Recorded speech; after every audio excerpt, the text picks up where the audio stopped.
Olá, você acredita mesmo em Deus?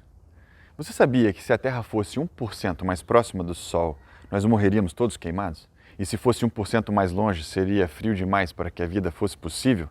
Será que tudo isso não passa de uma coincidência?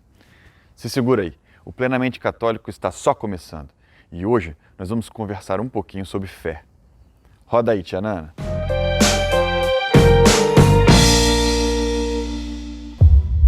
A educação que recebemos em nossa infância determina, na grande maioria dos casos, a relação que temos com Deus, especialmente sobre a nossa fé. Por exemplo, se na sua escola, ao te apresentarem história, geografia ou até mesmo matemática, os professores não apontavam Deus como o princípio e fim de todas as coisas, no que poderíamos chamar de uma escola sem Deus, é bem provável que inconscientemente você entenda Deus como uma fábula. Se fosse importante ou se fosse verdade, estaria nos livros, não é verdade? Sua fé foi inconscientemente enfraquecida. O que fica é que a origem do universo é obra do acaso e é o acaso que continua a governá-lo. Olhe para essa montanha que está aqui no fundo, é a Serra da Mantiqueira, em Itatiaia, aqui no estado do Rio de Janeiro. Seria possível, a partir desse ponto de vista que nós estamos, afirmar que existe vida lá? Não, nós não estamos vendo. Mas posso garantir a vocês, pessoas moram lá. A fauna e a flora são riquíssimas. Macacos, passarinhos, plantas em beleza única. Você certamente acreditaria em mim. Você não precisa ver o vírus para acreditar que ele existe. E veja como essa convicção afetou o nosso comportamento hoje em dia, não é verdade? Veja que as nossas convicções não são embasadas somente nas coisas que nós podemos observar com nossos olhos, mas também no conhecimento que nós entendemos ser verdadeiros. Ou, por exemplo, ao olhar para o seu corpo, você vê apenas matéria, você pode deduzir que a sua alma também está aqui junto com você. Ou olhar para o céu, pode achar que ele está vazio. Ou então, acreditar que existem coros de anjo olhando por nós. É tudo uma questão de fé. De acordo com Hebreus capítulo 11, a fé é um meio de conhecer as realidades que não se veem. Vamos voltar à questão. Quem fez e rege o universo? Deus ou o acaso? Temos evidências ou tudo não passa de coincidência? Bom, foi baseado nisso que eu trouxe algumas informações muito relevantes que talvez você ainda não tenha ouvido falar. Primeiro, sobre a posição da Terra. A Terra está numa posição milimetricamente exata no sistema solar, onde uma pequena mudança impossibilitaria a vida. Como eu falei, 1% mais perto, morreríamos todos queimados. E 1% mais longe, seria fria demais. Ou então, se alterássemos a velocidade de rotação da Terra em 1/10, teríamos noites e dias de 120 horas. Você sabia que o nível de oxigênio da atmosfera é de 21%? E essa quantidade é ideal para que exista vida? Porque se tivéssemos por volta de 15%, morreríamos sufocados. E se fosse 25%, aconteceriam incêndios espontâneos por todo o globo. Outra coisa interessante é que o eixo da Terra tem uma inclinação de 23%.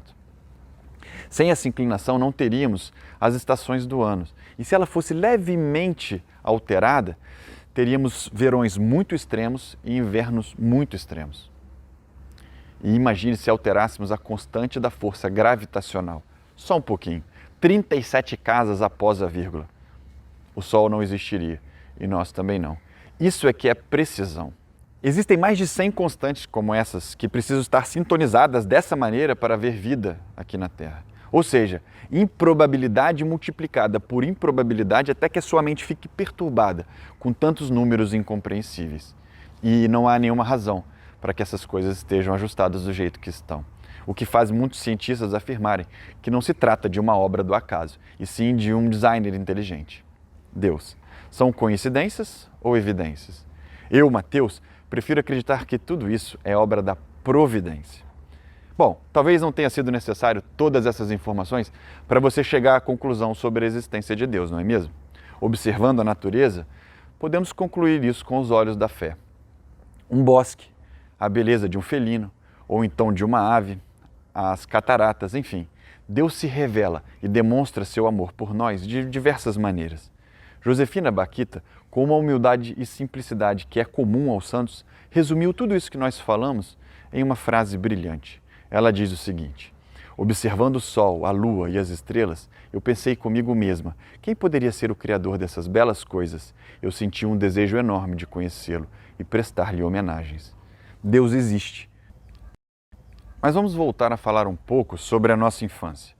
Se os seus pais, ao te educarem, esbravejavam exageradamente contigo quando você cometia um erro ou fazia uma arte daquelas, o que ficou para você é que quando você age bem, você merece o amor dos seus pais. E quando age mal, você deixa de merecer esse amor. Como os pais são representantes de Deus na educação dos filhos, nós replicamos isso na nossa relação com Deus. Se não ando na linha, se não me comporto e não sigo os mandamentos, logo Deus deixa de me amar. Ou pode pensar não ser digno desse amor, então eu vou seguir minha vida sozinho, sem Deus. Como se o amor que Deus tem por nós fosse algo condicional, dependente de como você se comporta. Muitos ainda encontram desculpas para justificar a inexistência de Deus. Se Deus existisse, atenderia meus pedidos, porque o que eu estou pedindo é justo e bom.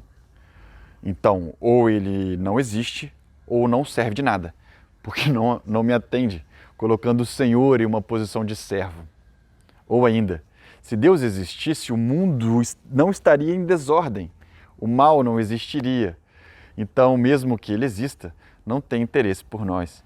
Pensam que Deus nos abandonou, que não tem ação neste mundo mais e que não tem interesse pelo que está acontecendo aqui.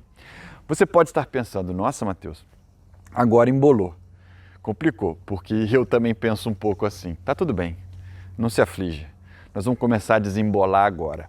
Primeiro, Deus tem muito interesse em nós. Veja o que ele diz no Salmo 33. Deus do céu contempla e vê todos os homens. De sua morada ele observa todos os habitantes da terra e por todos os seus atos se interessa. Ou veja então o que a palavra diz no livro de Isaías. Veja, eu gravei você na palma da minha mão. Na verdade, foi por nós que tudo isso aconteceu. Eu vou contar uma historinha que eu gosto muito e que me deu um novo ponto de vista.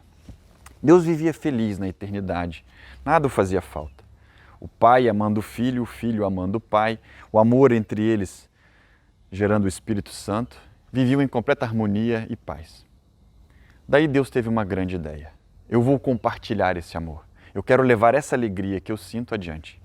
Um ato de pura bondade. Não havia necessidade nenhuma de Deus agir dessa maneira.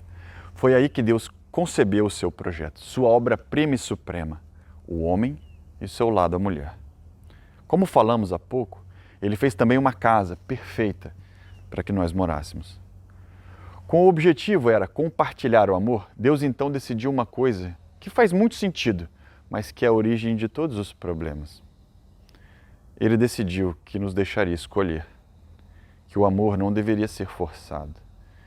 De fato, não faria sentido. Ele nos deu livre-arbítrio. Ele decidiu ainda que não faria nada sozinho. Bom, já que eu vou sair de mim, então eu vou contar com ajuda. E assim ele criou uma hierarquia, com 9 coros de anjos.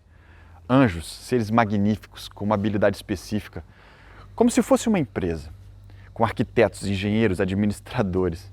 E deu aos anjos também o livre-arbítrio. Eles vagavam pelo céu, cantarolando, brincando. Um dia Deus reuniu essa turma toda numa sala e disse para eles, eu tenho uma coisa para contar para vocês. Vocês vão me ajudar em meu projeto supremo, em minha obra-prima.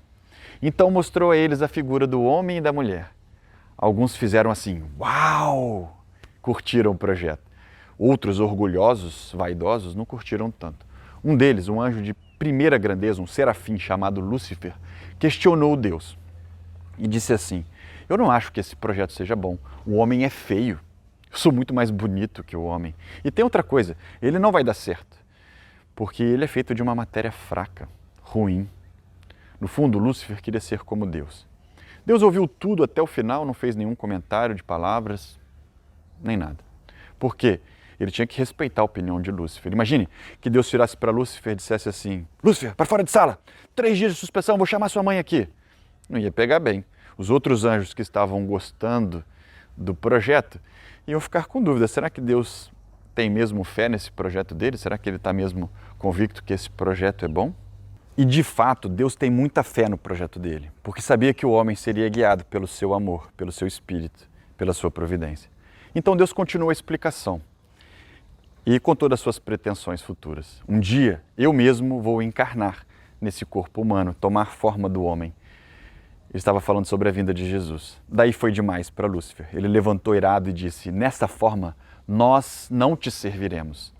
E este ato de desobediência deformou a natureza deles e eles foram expulsos do céu, numa guerra.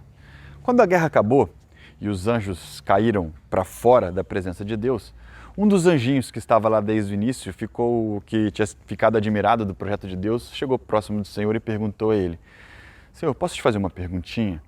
Não me leve a mal, mas esse projeto é bom mesmo? O homem vai dar certo?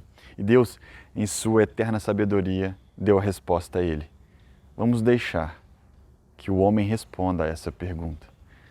Daí Deus criou o céu e a terra, como você conhece, do livro do Gênesis. Bom, essa pequena história, apesar de imperfeita, tem muito da doutrina católica e serve para você entender que antes de colocarmos Deus em julgamento, antes de esperarmos alguma resposta dele, somos nós quem devemos dar a ele a resposta, a nossa resposta pessoal.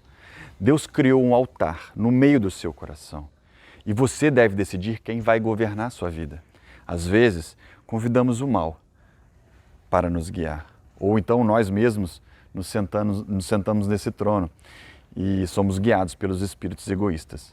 Se todos nós usássemos nossa liberdade de forma inteligente, o mundo não seria como estamos vendo agora. Então não deixe que nenhum evento mental, seja uma dificuldade que você esteja passando ou alguém tenha falado alguma coisa, não deixe que isso roube a sua fé. Não deixe que nada roube a sua fé. Deus existe e Ele nunca deixará de te amar. Somos nós que frequentemente tiramos Ele do trono da nossa vida. Crie raiz nessa verdade. Vá para um lugar a sós, ou se tranque no quarto e clame a Deus para que Ele venha sentar-se no trono do seu coração. Convide-o para tomar conta da sua razão e assim conduzir sua vida. Permita que Deus ame você com todo o amor que Ele tem para te dar. Nessa oração, não busque sentir nada. Por um instante, deixe de querer algo.